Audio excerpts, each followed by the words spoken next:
Did you build out a home studio during the COVID pandemic? Microphones, cameras? Did you start streaming? Did you start a YouTube channel, maybe a podcast?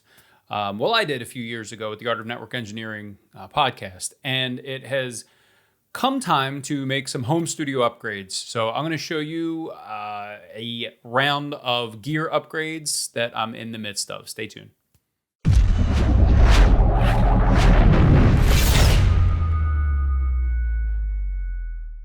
All right, so the first upgrade that I'm super excited about is something that I've been probably annoying my co-hosts at the Art of Network Engineering podcast for years now. I am shooting on a Nikon D750 DSLR, and I did not have the AC power, so I was constantly switching batteries out. I get about an hour and 10 minutes of video capture until the battery dies. So if we had a guest go over, my screen goes black, I gotta switch out batteries. So the first upgrade I did, and these were hard to find like anything, supply chain issues, but Nikon comes with an AC adapter and then this little, basically a fake battery. It's a battery that you plug into this guy. And now I have endless time to record. Yay! $100, $75, I think it was about $175. Expensive, you can buy them for oh, the sun's coming out, there goes my exposure. You can buy them for way less. Imitation knockoff non-OEM brands on Amazon, but I got an expensive camera. I did not want to fry it with some off-brand electronics. So that was the first upgrade I made. Pretty exciting, they just came through. Because of the generous Patreons that we have, because of funds that we've been able to earn through the podcast, we are very fortunate to have recently upgraded our microphones. So right now and for the whole time, I've been using this inexpensive Fifine, I don't know how you say it, but it's a $45, $50 USB mic. It's worked great. I can't complain. As long as you get up close to it, you get really good sound.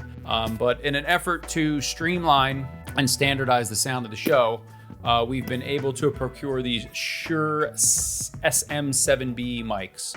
These are like gold standard. They're notoriously famous for, this was what Michael Jackson used on the Thriller album. He loved them. Good enough for MJ. It's good enough for us. So we got this guy. Now, this is a analog microphone, meaning that you use different cables. So along with this guy, you need XLR cables. Back for my band days, this is what you would use to plug in your microphones. So how do I get this microphone to connect to my computer? Well, it'll have a cable, but you also need an audio interface. So again, what we went with on the show, I'm not like an unboxing guy, but I thought, let me wait and I'll just open it while I shoot this thing. So this is called a Focusrite Scarlett. I got the 2i2, it's 3rd gen. I got a 2-channel, the rest of the guys got a 1-channel. The reason I got the 2-channel is I would like to get back into making music, and this will allow me to have a vocal mic simultaneously with a mic either for an acoustic guitar or a line-in for an electric. So I'll be able to have 2 channels I can record separately. I used to use Pro Tools, which I'll probably use again, but this guy here allows me to plug an analog device like that Shure microphone into my computer. So if I can get this thing open, I usually have a knife close by. Open a box. I never understand unboxing videos. Wow, you can open a box, good job. But I'll do a separate video probably of setting this up, but this is what I got, the Scarlett 2i2. It has 1, 2 audio interfaces that then go into your computer and go from analog to digital. This thing has separate tracks, separate volume controls. There's a feature, I forget what it's called, but it brightens it up if you want it brighter for vocals. You have a separate headphone volume over here and then monitor volume in case you want to plug in nice monitor speakers, which maybe I'll get someday. So this is exciting. In addition to that, the Shure SM7B is usually low. It doesn't have a high output of sound. So one thing we're going with is this Cloudlifter CL1 mic activator. What this does is it goes in line. So from the microphone into here and then through to that audio interface. This will give you a clean 25 dB boost of signal, which apparently is a thing with those Shure microphones. So this guy, now the Shure microphone is also very heavy. I went with the Rode Psa One Plus. There is a Psa One for $30 less cost. I went with the Psa One Plus. I believe it's a semi-new upgrade. It's supposed to have, some premium upgrades. And the big thing you'll notice is it's just a covered. I'm not crazy about the branding. I might get rid of that somehow, nail polish or something. But it has these nice shrouds over it. And again, Rode makes really great mic booms. So this guy will accommodate that microphone. And finally, there was just this little kind of metal pipe dealio that'll allow the microphone to hang down a little longer. So I don't know what the total is. 3, 4, 5, 6, 7, 50, 859. I'm gonna say this was somewhere between $800 and $900 US dollars to upgrade all of this stuff, between the camera stuff, the audio stuff.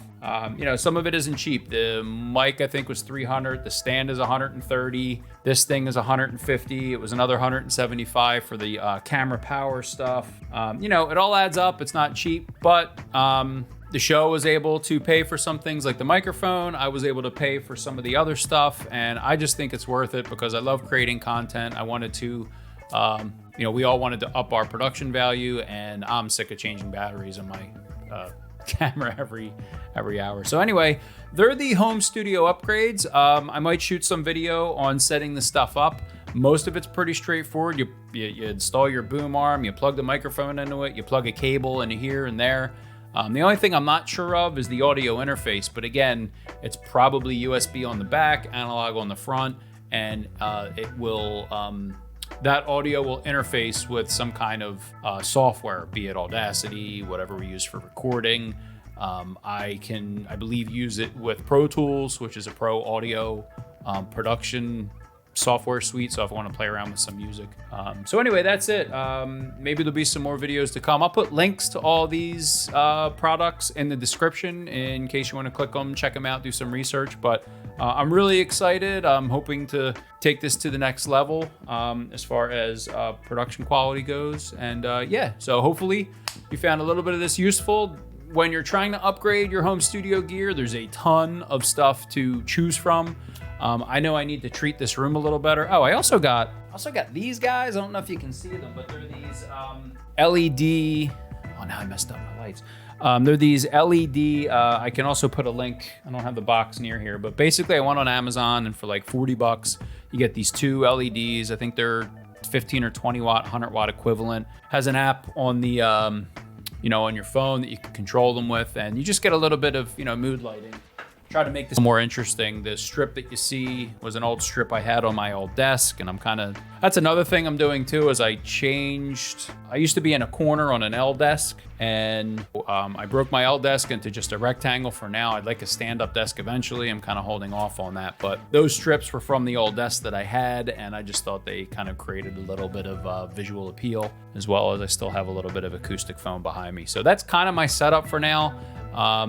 I'd like to acoustically treat the room a little bit, but from what I hear, this new Shure mic is really good at only picking up what's right here in the cardioid pattern, I think it's called. It's like the shape of a heart in front of the mic. So as long as you're up on it, it's gonna grab that, and it's not gonna grab a bunch of room noise, which I believe a condenser type mic would. I had those from my music days, and you'll hear a pin drop across the room. So more to come. Hopefully all these upgrades are going to help production quality of videos on my channel, videos and audio on the Art of Network Engineering podcast. So super excited. Stay tuned. 2022, some home studio upgrades, and hopefully you found some of this useful. If you're also looking to do some home studio upgrades, here's some products that you can check out, and stay tuned for examples and work and produce stuff that comes out of all this new stuff. You'll be able to at least, maybe you can hear a difference next year on the podcast or on my YouTube channel between the two mics.